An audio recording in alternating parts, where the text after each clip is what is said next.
the merits of hosting and planning the Olympic Games at what turned out, I think, to be a truly spectacular and memorable venue at Greenwich Park in London. A photo that might bring back a few memories for you there at the top. A number of years later, I still have the great privilege to be very involved with Olympic Games and have been since then. And hopefully today I can give you a little bit of the behind the scenes, the excitement, the anticipation of the Tokyo Olympic Games later this year. Now, coronavirus, I hadn't actually quite deliberately built into the presentation, but I fully expect that it may well come up through questioning in due course. So, Tokyo this summer, I'm going to concentrate on two aspects. First of all, the venues, where we are, how we're going about the project this year in Tokyo. And secondly, a little bit about the challenges that we're faced with as far as the climatic conditions are concerned in Tokyo this summer. The venues themselves, we're actually spread across two venues. You can see here what in Olympic parlance is called the EQP. On the left-hand side, that's Equestrian Park. That's a venue called Baji-Koen, and that was the host of the 1964 equestrian events. So it has a strong legacy coming from those games into now the 2020 games in Tokyo. That's where the horses will be stabled, it's where the grooms will be based, it's where the dressage and the jumping events will take place, as well as those aspects of the eventing competition. Then you can see circled here SFC, Sea Forest cross-country course, and you'll learn a little bit more about that in due course. That is just the location for the cross-country element of the eventing competition. Crucially, though, you can see the circle there, OLV, that's the Olympic Village, and around that Olympic Village where the athletes will be based are many of the sports. So the key point here is that our sport, once again, is right at the heart of the Olympic concept, right in the middle of that Olympic city, and hopefully you'll see a few, you'll appreciate from a few slides shortly really how that comes to life. So here you see a computer-generated image produced by the Japanese development team about 6-7 years ago now as to how they thought that the venue could turn out. You can see towards the top of the venue there, the main arena with the grandstands around it. The large roof to the right of that is an indoor arena. You'll see more of that shortly. Some stables beyond that, and then a number of sand training arenas. From another perspective, and then the main arena itself. This gives you a little bit of a clearer idea of really just how in the heart of Tokyo this is. It's in the middle of a residential zone, but only about 40-45 minutes from many of the key famous commercial districts of Tokyo. You can see there, that's mid-development, how that was panning out. That's probably taken now 2.5 years ago or so. You can see the big roof half under completion of the indoor arena, the main arena to the left of that, the stables to the right of that, and you can already see at that point installed were 2 of the large sand training arenas. The picture on the left here was the arena as it was prior to the development. That's one of the arenas that had been in place for the 1964 Olympic Games, and you can see it there hosting the Japanese National Championships. And in fact, originally the Tokyo Organizing Committee had planned a different venue, a temporary venue, closer to the Olympic Village, in fact. And we worked with them to make a choice to go with this venue because we felt it represented a much better legacy. The venue had been in place, as I say, in 1964, but it had become tired, it had become outdated. It really needed reinvestment to bring it up to this day and age for the horses and the athletes. So the Japan Racing Association, the owners of the venue, took the Olympic Games as an opportunity to bring that investment in and redevelop the venue and bring it up to the standards that are required, not just for the Olympic Games, but for the venue and the sport in Japan moving forward. So there's the stables at the Olympic venue. Thankfully, that was taken prior to the redevelopment. And this is how they look. And now you can see a huge improvement, state-of-the-art stables. I really believe that our athletes, the teams, the federations will turn up in a few months' time and see that these are some of the best facilities that you could hope to have anywhere in the world. And that is fitting of an Olympic Games, of course. Some of the training arenas. You'll see there are floodlights around those arenas. The importance of that will come a little bit clearer when we talk about the climate in due course, but there's a lot of training space for the athletes, for the horses, and it's set in a parkland setting which includes, top left there, a cross-country training area, or even a small water jump, a number of other cross-country obstacles just for general training, practicing prior to the cross-country competition. There's a gallop, bottom left corner there, That'll be used as a training gallop by the Japan Racing Association following the games. And the indoor arena I've already referred to won't be used for competition, but will provide, crucially, a well-ventilated, shaded area for training of horses through some of the hotter parts of the day running up to competition. I'm just going to pause briefly and talk a little bit about the approach we now take, the attention to detail we take in preparing some of these venues. Now, many of you will know that the traditional methodology of testing footing, testing the standard of the ground that we run our horses in, is to sort of dig the heel in and sort of a little suck of air through the teeth and think, oh yeah, I think this is okay, or could do a little bit more water or a little bit more preparation. We've moved beyond that. We've now developed the FEI footing standard, which measures 5 properties of the footing, and I will always forget one, but impact firmness, the cushioning ability of the footing, the responsiveness, how it responds to the force of the hoof hitting that footing to come up, for instance, at point of takeoff. Grip is obviously a crucial property as well. And the 5th one is, will I get there, full house, consistency, the standard across the arena. Are these performance properties maintained consistently across the whole of the area, in case instead of the horse jumping in one area which really is not doing it a lot of good, as opposed to another area where the conditions are good. And this is our Swedish professor sitting down there with what he scientifically refers to as the OBST. We all call it the mechanical hoof, because it does just that. It is designed to recreate the impact forces of a hoof landing onto that footing, and all sorts of gadgetry is attached to that, and the analysis is done as a result of that. So he literally pulls this around, or the golf buggy pulls it around the arena, and he will take sometimes up to 100 measurements around the whole of the arena.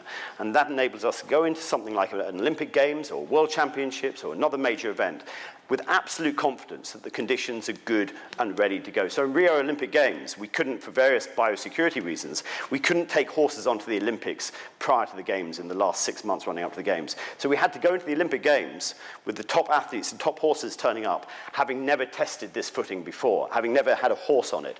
But with this methodology, we had confidence that it was in a good state.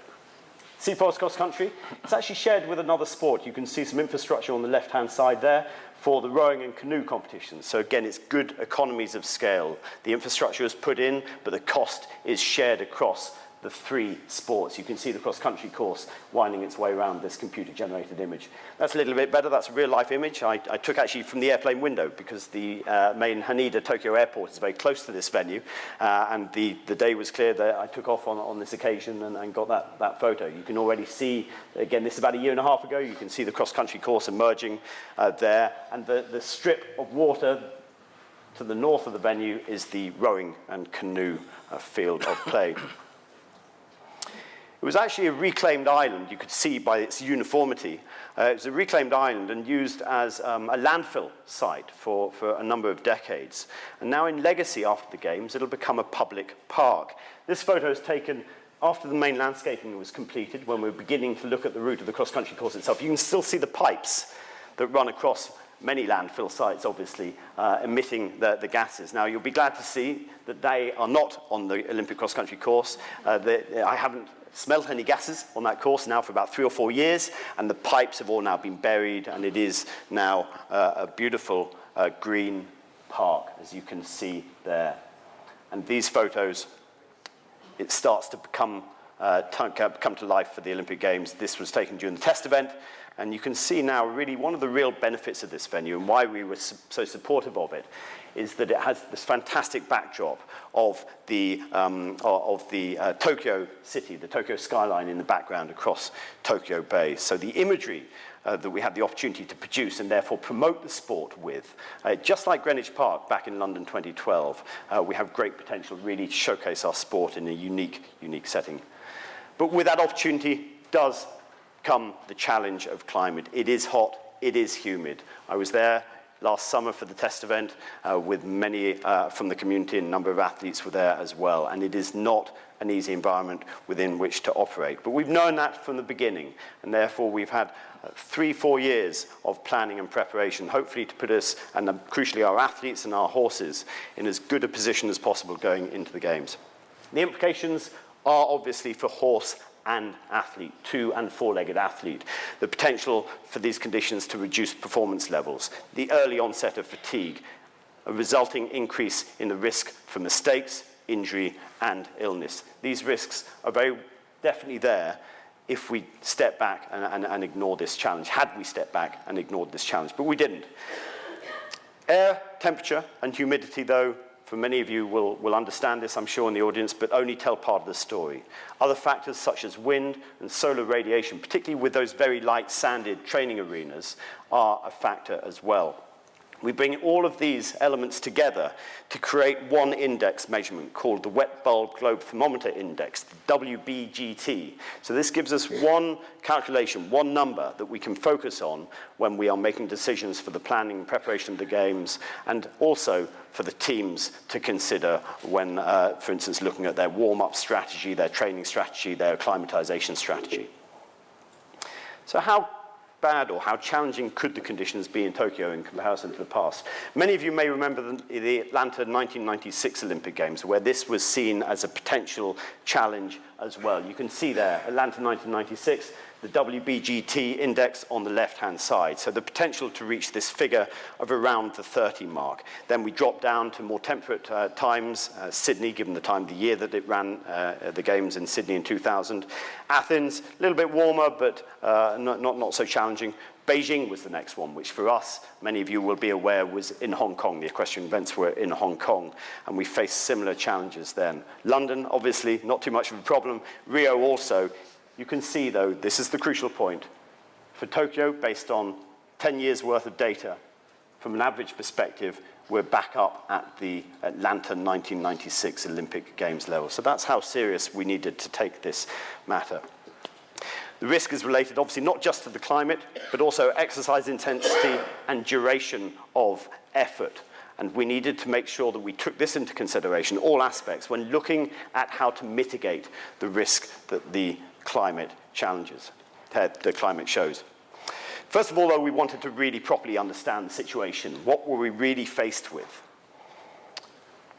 The work for us has been led by Dr. David Marlin. He's been working with us in this area since those games in Atlanta in 1996. First of all, we commissioned him to carry out an analysis of the historical weather data, and we've combined that more latterly, more recently, with data taken from on those two Olympic venues. We've carried out a review of forecast accuracy. That will help us, particularly come the time of the games when we're having to make decisions live time in terms of contingency plans, if the conditions turn out to be even beyond what we anticipate as far as the historical analysis is concerned. And most recently, we ran a test event in August of last year at the same time as the Olympic Games will take place. And that test event looked at monitoring all of the horses taking part. It took data from them before they even traveled, so a baseline data before they even traveled to Tokyo. It took data from the horses during travel, and then during competition and competition preparation, and during competition time as well. Generally, there's a whole report you can read. It's available on our website. But basically, the conclusions were that the horses generally adapt and cope pretty well, managed sensibly. However, the study did lead us to make further changes to the planning. Some of the decisions we have therefore taken over the recent years to mitigate against the challenge faced. First of all, competition and training schedules. We will have early morning sessions before the heat of the day, and we will come back and compete in the evening as well under floodlights in that main arena. That test event study, though, led us to realize that, in fact, for the cross-country particularly, the horses will be operating towards the upper end of their capacity. And as a result, we've made some further adjustments to planning. We bring the competition start time even earlier. It will start at 7:45 in the morning to make sure we finish by 11 o'clock. And we have made a reduction of the cross-country course distance itself from the regulations of 5,700 meters down to 4,500 meters for this competition. Will be the opportunity for athletes, obviously, to remove their jackets, and we won't mandate the horses or mandate the teams to put the celebratory winners' blankets on the horses for those medal ceremonies. We then have a further raft of contingency planning in place that will enable us to make decisions to further postpone competition and make adjustments to competition format in the event that those conditions do turn out to be even more challenging come the time. From the facilities perspective, we will have a world world-class veterinary team in place, keeping an eye on those horses. And we're very lucky at the Olympic Games to be able to pull the workforce from literally around the world to make sure we've got the very best people. There are cooling facilities at both venues. You can see some there, the tents, the misting fans, the ice availability, water, all of that will be in place for the teams to take advantage of. The stables you saw earlier, fully air-conditioned. The indoor training arena will make life a little bit easier when it comes to training during the middle of the day. There will be opportunities and facilities and services in place for the athletes to be able to cool and rest at the end of the cross-country. After competition in the main arena, there's an air-conditioned athletes' lounge right overlooking the main arena, so right at the core of the venue again to make it as convenient as possible. And finally, the organising committee put in place a number of other measures that look at taking care of the welfare of spectators, the workforce, the volunteers, and of course the officials. And much of this would be worthless if we didn't communicate it well and if we didn't educate. So we produced, as long ago as 2 years, a guidance note for national federations, advising them and helping them to understand how best to prepare their horses and athletes for competition in Tokyo this year. And we've continued to push that resource over the last 2 years. The IOC, the International Olympic Committee, in parallel, have produced a guide focused on the athletes and helping them. The FEI Sports Forum, one of our 2 annual conferences, has had dedicated sessions at this sports forum for the last 3 years now, again pushing these messages home to our national federations, to our athletes, time and time again, to make sure that they come as well prepared as possible. And finally, we're in production now on a series of videos that we will launch at our upcoming sports forum in a few weeks' time in Lausanne, which will push again these messages home. And these videos are designed, they're short, easily consumed videos that will be able to be put out and promoted via social media. So that's a whistle-stop tour through the London Olympic Games. I look forward to answering some questions a little bit later on, and I leave you with a few images, again, from the test event of last year. Thank you for listening.